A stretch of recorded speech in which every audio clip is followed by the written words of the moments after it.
समर्थन मूल्य खरीदी न होने पर भारतीय किसान संघ ने सीएम हाउस की घेराव की चेतावनी दी है। किसान संघ का कहना है कि सीएम ने मूंग खरीदी के लिए मना कर दिया है। सरकार मूंग न खरीदने के बहाने बना रही है।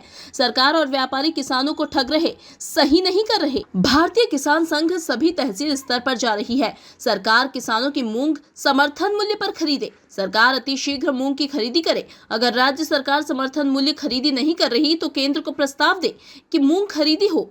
आज तक मूंग जहरीला होने का कोई प्रमाण नहीं है। जहर तो सरकार बेच रही है। भारतीय किसान संघ प्रदेश स्तर आंदोलन करेगी। आज मूंग, कल सोयाबीन, परसों चने पर प्रतिबंध लगाएगी सरकार। दलहन और तिलहन को बढ़ावा देने को कहा गया है। दूसरी तरफ प्रतिबंध लगाया जा रहा है। हमारी केंद्रीय कृषि मंत्री से बात हुई है, यहां से केंद्र को प्रस्ताव ही नहीं गया है। मुख्यमंत्री जी ने बुलाया, हम गए ज्ञापन देने, पर मुख्यमंत्री जी ने मूंग खरीदने से इनकार कर दिया है। कारण उन्होंने बताया है कि इसमें जहर दिया जाता है। तो हमने प्रश्न करा कि इसमें जहर तो है ही नहीं, हाथ से भी कटती है और इस बार तो मौसम अच्छा रहा तो वैसे ही सूखने लग गई, तो जहर का प्रश्न ही नहीं होता है।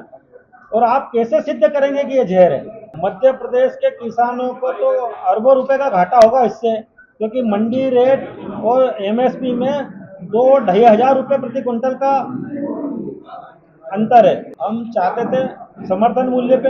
अगर सरकार ने हमारी बात नहीं मानी तो हम मुख्यमंत्री का घेराव करेंगे। उसकी तारीख हमारी बैठक होने के बाद हम बता देंगे। आज हमारे प्रदेश में तीनों स्थानों पे, जो हमारे मुख्यालय जबलपुर, इंदौर और भोपाल में प्रेस वार्ता चल रही है। उसके बाद हम 2-3 दिन का समय देते हैं। उसके बाद आगे की योजना बनाते हैं कि हम मुख्यमंत्री का निवास का घेराव करेंगे। देखो, रास्ता तो निकल सकता है, सरकार निकाले तो। सरकार, हमारी यही मांग है कि सरकार यहाँ से पत्र केंद्र को दे, अपने पाले से बाहर निकले। अगर इनकी मंशा नहीं देने की है तो ये सिद्ध कर दे।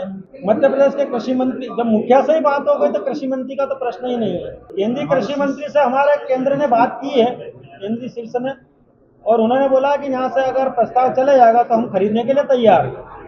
हाँ, वही किसानों के जो मन में विचार चल रहा है वो ऐसा ही चल रहा है कि आज तो उन्होंने मूंग पे प्रतिबंध लगाया, कल से सोयाबीन की फसल आने वाली उस पर प्रतिबंध लगाएंगे, परसों मूंगफली पे भी लगाएंगे, तो ये, और फिर चने पे भी लगाएंगे। अगर इस प्रकार सब पे, मक्का पे भी लगाएंगे, और इसी प्रकार सब प्रकार से अगर उन्होंने प्रतिबंध लगा दिया तो किसान के फसल करेगा कि नहीं करेगा।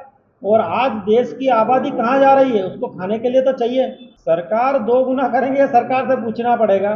पर हमारा कहना है कि हम 2 गुने की ओर जा रहे हैं। पहले 2 फसल लेते थे, इस बार ये तीसरी फसल क्रॉप हमारे यहाँ आने लगी है। और केंद्र ये भी कहता है कि दलहन को बढ़ावा दिया जाए। सबके अखबारों में, हम टीवी चैनलों पर देते हैं, डिबेट होती है, तो उसमें आता है कि दलहन और तिलहन को बढ़ाइए, देश में भारी आर्थिक संकट चल रहा है। आप लिखते हैं तुअर के दाल आसमान छू रही है। तो अगर इस प्रकार से अगर प्रतिबंध लगा दिया, किसान नहीं करेगा तो आसमान छुएगी।